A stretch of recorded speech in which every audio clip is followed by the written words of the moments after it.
morning, my students. My name is Professor Featherbolt, and I'm a visiting professor from Hogwarts.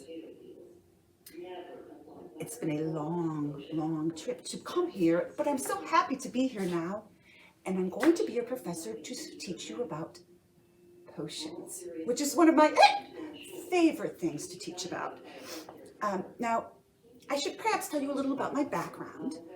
I was actually very, very good at fire potions.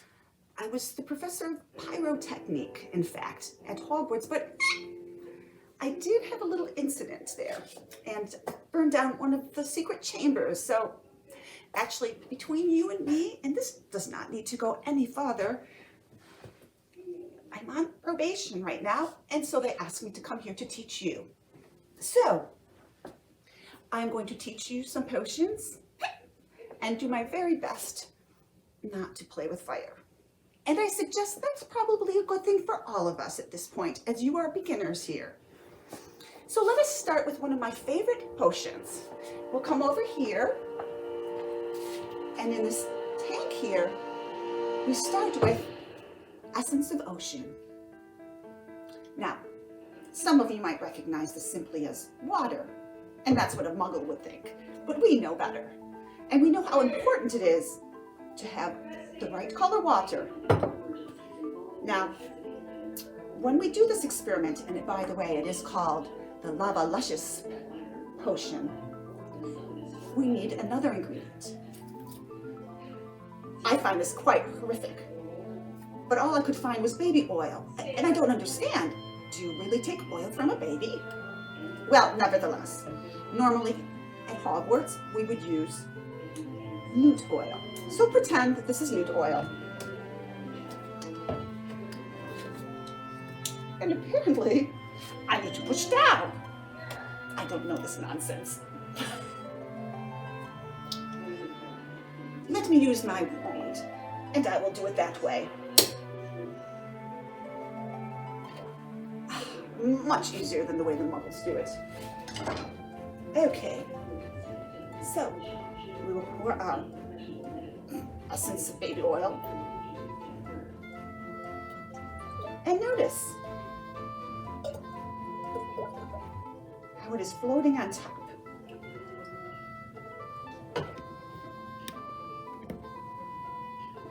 And how it is separated. Now, for our potion to work, we need a little bit of pellets. These pellets come from a faraway place, but they have the ability to make a wonderful, magical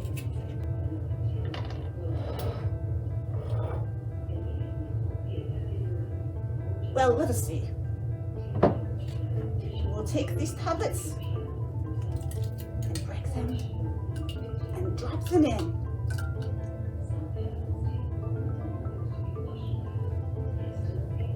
And we have created what looks like bubbling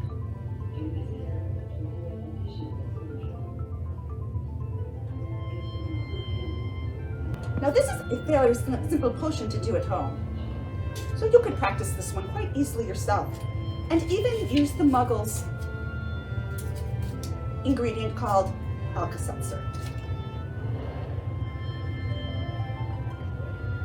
So that's a good starting potion. And when we do our potions, we have to remember always to use the right ingredients. I think perhaps I could have used a little bit more of the baby oil, but I think you got the idea. So in terms of making potions, we always need to be aware of the ingredients we use. And over here, we have an example. 2 waters. Do you think they're both the same?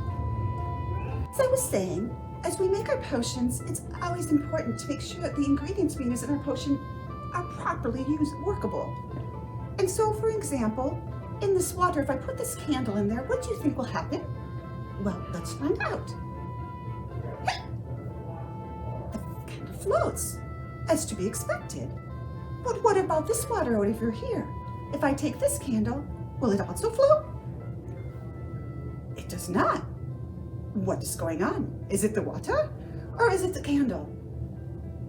You might think this candle is heavier, but let us see. Why, in this one, it does float. So there's something about this water that isn't happening in this water. And that, my wizard friends, is one of the things we must always remember, is to make sure that our ingredients are working properly in our potion. So, a next favorite potion I have is my potion of Midnight Day. I start with midnight, and I want to make it into day. And I'm missing, again, not just the potion, but what we use to make the potion is important, and how much. I have my magical iron spoon. I circle that in my midnight water, and I add my sea potion. This is called the sea potion. As we pour it in, it becomes day. Midnight becomes day.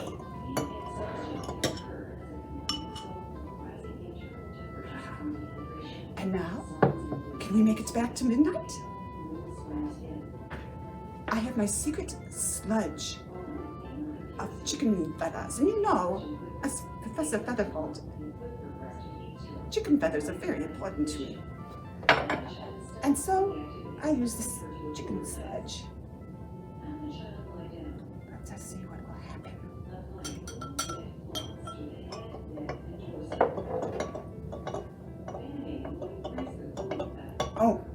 Oh my. Sometimes the experiments don't always work in the amount of time that you want them to. There seems to be a delay in this one, and that's okay. Sometimes we need to add a little more.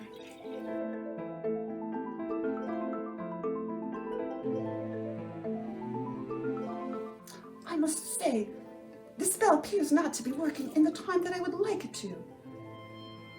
And sometimes that happens. Perhaps a little more time while we test these candles once again in here. Oh, and back to sinking. So perhaps, it has happened. And the potion becomes back to midnight potion.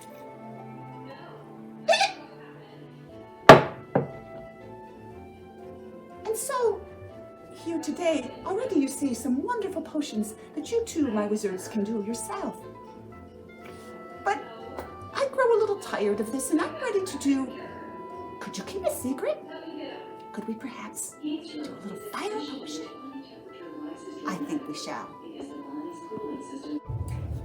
And so, my wizards, it's time for the dastardly dragon breath fire potion. This is one of my favorites, and it's one, it will attract dangerous fire-breathing animals if we're not careful. So we must do it very carefully. Lumos!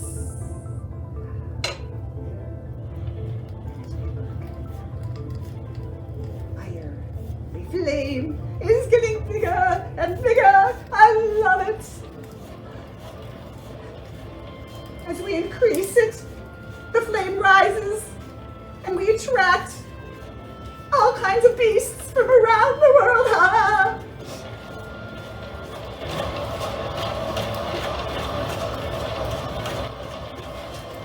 I'm in heaven.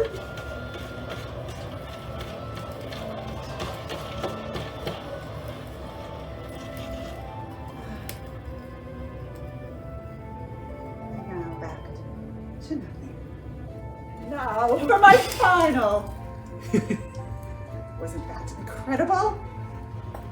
Come, come, and experience the fire with me.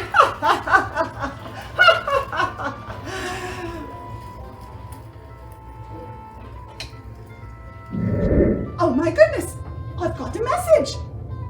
Perhaps from Hogwarts. Revelio! Stop.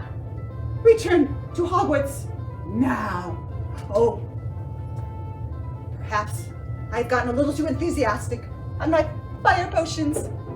It has been so good, students, teaching you, but I'm afraid I have been called back to Hogwarts. Please do not do these experiments at home. I must warn you, they have gotten me into trouble, and I do not want that for you.